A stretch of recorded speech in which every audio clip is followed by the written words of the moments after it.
أفلا ينظرون إلى الإبل كيف خلقت وإلى السماء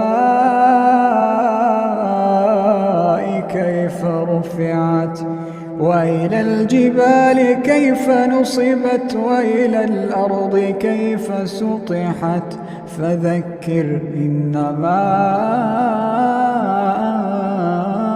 أنت مذكر لست عليهم بمسيطر إلا من تولى وكفر فيعذبه الله العذاب الأكبر.